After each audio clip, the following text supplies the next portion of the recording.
Well, when I got that phone call, I cried because I tend to be an emotional marshmallow. I cried and I was so excited. And then after I got off the phone, I said to my youngest daughter, I said, seriously, did I really just have this conversation with these people? I said, we better see if they call us back because I don't know if this is true. That was my initial reaction. And then you guys called back.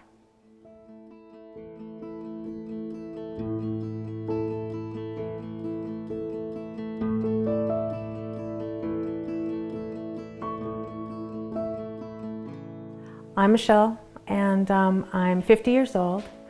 I was 49 when I was diagnosed with liver cancer. Before liver cancer, I lived just an ordinary life. I'm a single mom, I have 2 girls, and I went to work and I did the mother things, and we traveled and hung out and we just had fun together, and then the cancer came and that changed it. I first became aware of my cancer after I had gone to see a doctor regarding another issue.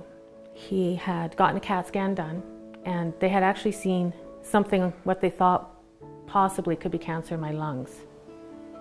They'd sent me to a lung doctor and I saw the lung doctor for about 1.5 years. And after that 1.5 years, he said, you don't have lung cancer. He said, we've been following you, everything is fine. But there is a shadow on your liver that we really should maybe send you to a liver specialist. So I went to the liver specialist, and he initially didn't think that I had cancer. I had no trackers in my blood. I wasn't sick. I had no symptoms at all. There was nothing wrong with me. He said, okay, he said, let's just send you for an MRI to make sure. So he sent me for an MRI, and the MRI is what revealed that I had the cancer. When I found out that I had liver cancer, my reaction was mixed. I was very upset about my children. That was my main concern. And when I say mixed, I mean I didn't really focus on myself. I was more concerned about how this was going to affect my kids. Where were they going to be? And who would be with them? My preparations prior to this surgery was trying to get everything in order for my girls. I was really concerned because it is a big surgery, but you know, it turned out okay. I was really, really lucky, actually. When they went in to do the surgery for my cancer, because I had to have a liver resection done, I was stage 1. And it hadn't gone to any lymph nodes. I'm very, very fortunate to be here. I had the liver resection, as I said, as well as chemotherapy. I did 8 rounds of chemo, which actually turned out to be 16 treatments. But I couldn't do all 16, I could only do 15 of them. I became really sick in the last couple. That was 6 months of chemo.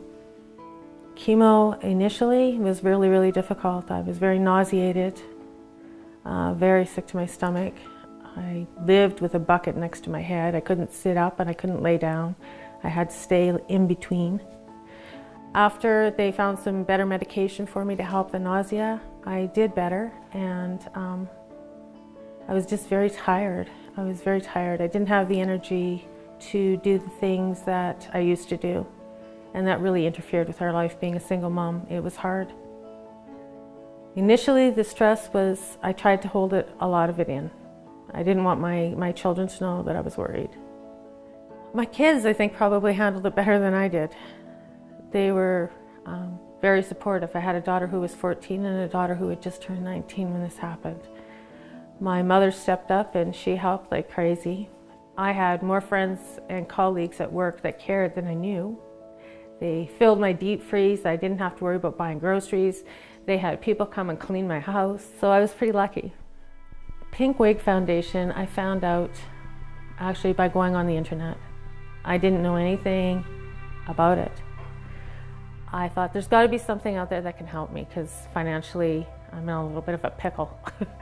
So I started going through the internet and I found Pink Wig. I read the story of Tracy and I thought, wow, this is really remarkable. And I thought, you know what, I'm going to apply. Why not? So I did. And then I got that call. It was great. I applied to the Pink Wig because I was struggling financially. I didn't really have enough money saved to cover me for my bills and extra expenses. And I knew as time went on, I didn't know how long I was going to be off work, where my money was going to come from, or how I was going to manage. And so that's why I applied. But all I know is that everybody is like a bunch of angels. Well, when I got that phone call, I cried. That was the first phone call. That's why I couldn't believe that anybody would help me out like that. That was, wow, yeah. Receiving the money from Pink Wig has helped me to not worry as much about the finances, because I knew that I had that cushion that was going to help me get through month to month. It was going to help me with Christmas. It was going to help me with birthdays. It was going to make life a whole lot easier, especially when you're on your own and you don't have anything else coming in. It just made life so much easier for me and my children. Now I just deal with the stress of having to return back to work and become functioning fully again. I miss going to work. I know people are probably going, ooh, but no, I miss going to work. I miss meeting the people. I'm looking forward to traveling. We haven't been to California in a long time, and we go to California every year. So there's lots of things we need to do. The words of wisdom or advice I would give someone who's just diagnosed with cancer is to be positive and remain positive. I think that is what gets you through. The people that you love are there. People that you didn't know even cared are there. And, you know, just be positive, because you don't know where that's going to take you. You need to do the things you want to do now, as much as you can afford to do, that is, but you need to do them now. You need to let people know how you care about them, how much you appreciate them. I would like to say thank you to anybody who's donated and to the Pink Wig Foundation for choosing me. Thank you was a really small word, and it's not big enough for what I want to say, because without it, I don't know how we would have done it. And thank you to everyone.